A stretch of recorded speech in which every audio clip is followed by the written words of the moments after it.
Voici un nouvel exercice d'analyse combinatoire où ici il va falloir décomposer l'énoncé. On vous dit une classe de 15 élèves doit se partager les dernières places disponibles pour le voyage Réto. Il reste 3 places pour Tahiti, 4 places pour la Croatie et 8 places pour Liège. Dans cette classe se trouve un des poètes de l'année et le poète de l'année a la priorité et donc il peut choisir, il ne peut se rendre que à Tahiti ou en Croatie. Donc il ne devra pas aller à Liège. On vous demande de trouver le nombre de combinaisons possibles différentes pour répartir les différents élèves.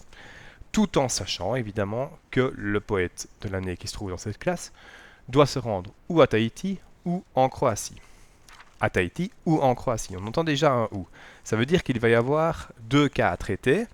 Le cas de ce côté-ci où le poète le poète de l'année va à Tahiti.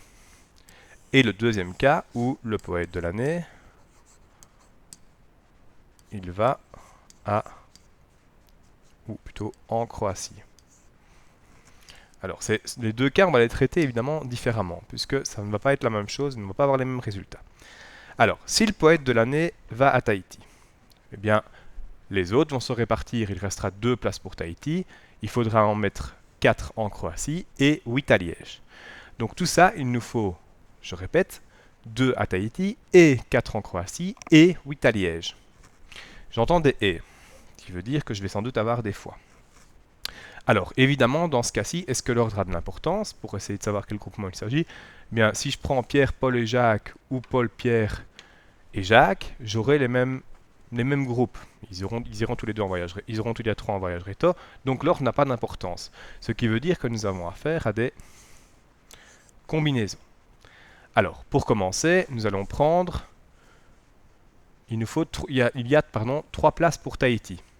Mais, comme le poète va déjà à Tahiti, il n'en reste déjà plus que 2. Donc je vais prendre 2 élèves parmi les 14 restants dans la classe, puisqu'il n'y a plus 15 élèves dans la classe. Je retire celui évidemment qui part en voyage, qui est déjà destiné à aller à Tahiti. Donc je n'en prends plus que 2 parmi les 14. Ensuite, je vais en prendre évidemment 4 pour aller à Tahiti. Mais il y en a déjà 3 qui sont casés. Les 2 qui sont ici, plus celui qui va à Tahiti. Donc, il m'en reste 12. Et enfin, il me reste 8 à caser parmi les 8 restants à Liège. Éventuellement, on peut se dire qu'il y a aussi une personne parmi une, c'est-à-dire le poète qui va à Tahiti, parmi une personne. Mais évidemment, c'est 1 de 1, ça fait 1. Donc ça ne change pas grand-chose qu'on le mette ou non dans le calcul. Ça, c'est pour la première partie. Cette partie, on va obtenir 45 045 si on tape à la calculatrice. La deuxième partie, eh bien on va procéder de la même manière. Sauf que le poète, évidemment, va en Croatie. Donc, pour Tahiti, il faut que je choisisse 3 élèves, parmi les 14 de la classe, et 14 élèves, je vais dire, normaux, qui ne sont pas poètes de l'année. Fois, eh bien, il m'en faut encore 3 autres. Je sais que c'est 4, mais comme j'ai déjà le poète de l'année qui va en Croatie, il m'en faut 3 autres. Parmi les 4 autres, il y en a déjà 4 qui sont casés. Donc, 15 moins 4, il m'en reste 11. Et bien, les 8 derniers vont se rendre, eux, à Liège. Donc j'en prends 8 parmi les 8.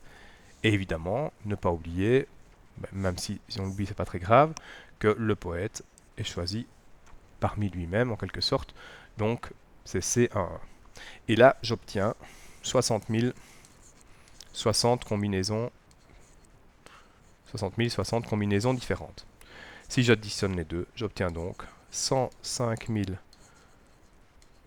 105 combinaisons différentes pour répartir ces élèves dans les différents voyages Réto.